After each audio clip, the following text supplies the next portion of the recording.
Apakah kalian pernah melihat petir? Bagaimana proses terjadinya petir?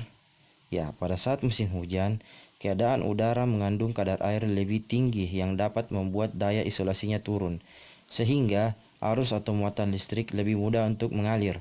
Petir terjadi ketika elektron di bawah awan tertarik oleh proton di daratan. Masih ingatkah kalian perbedaan antara elektron dan proton? Elektron adalah partikel subatom yang bermuatan negatif, sedangkan proton adalah partikel subatom yang bermuatan positif. Nah, muatan listrik yang terakumulasi harus dalam jumlah yang cukup besar untuk mengisolasi udara. Ketika petir terjadi, aliran muatan negatif atau elektron mengalir menuju titik tertinggi di mana muatan positif atau proton telah berkerumun karena adanya tarikan petir tersebut. Koneksi antar elektron dan proton terjadi dengan begitu cepat, sehingga menyebabkan sambaran petir. Petir juga bisa terjadi antar awan yang berbeda muatan loh. Awan yang bermuatan negatif akan berkumpul dengan awan yang bermuatan negatif, dan awan yang bermuatan positif akan berkumpul dengan awan yang bermuatan positif. Itu semua karena adanya angin. Muatan positif di awan biasa berada di bagian atas atau bagian bawah awan. Begitu pula sebaliknya. Jika muatan positif posisinya berada di atas, maka muatan negatif berada di bagian bawah awan. Bagaimana jika listrik alam ini hilang? Sekitar 50-100 petir menyambar planet ini setiap detiknya. Dunia kita butuh petir. Setiap kali kilat menyinari langit, ia membentuk ozon. Kata itu terdengar akrab ya. Ada satu lapisan ozon di atmosfer yang melindungi bumi dari sinar ultraviolet berbahaya dan radiasi alam semesta. Petir juga memberi manfaat lain bagi planet ini. Jadi, pada kali ini kita akan membahas medan elektromagnetik.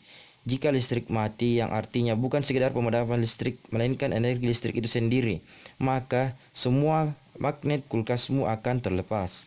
Itu semua terjadi karena magnet kehilangan gaya elektromagnetiknya. Kalau di alam semesta ini tidak ada medan elektromagnetik, benda akan mulai hancur. Medan elektromagnetik membuat semua atom dan molekul saling menempel guna membentuk benda yang dapat dilihat, seperti kamu, saya, dan semuanya. Tanpa perangkat materi itu semuanya akan runtuh dan menghilang. Seperti kekuatan Thanos ya, tak ada lagi cahaya dan waktu. Kamu sudah tahu bahwa semua molekulmu tersusun dari banyak atom.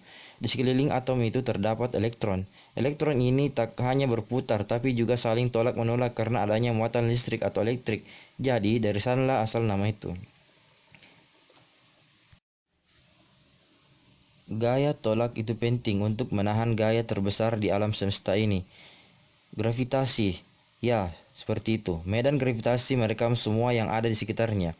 Maka jika muatan dalam elektronik hilang dan gaya tolak berhenti, maka gravitasi akan mulai menekan mereka bersama-sama dengan gaya yang sangat besar, sehingga sebuah lubang hitam akan muncul dan mulai menyedot semua benda. Meski berhasil bertahan dari kejadian itu, kamu tak akan mampu melihat apapun karena gravitasi juga menyerap foton, yaitu partikel cahaya. Terjadilah kegalauan mutlak. Segalanya akan menjadi tidak ada. Ini pun akan terlanjut selama setahun penuh.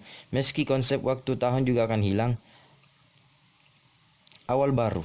Andai kita berapa waktu yang telah berlalu, ya entah bagaimana menghitungnya, dan listrik kembali menyala.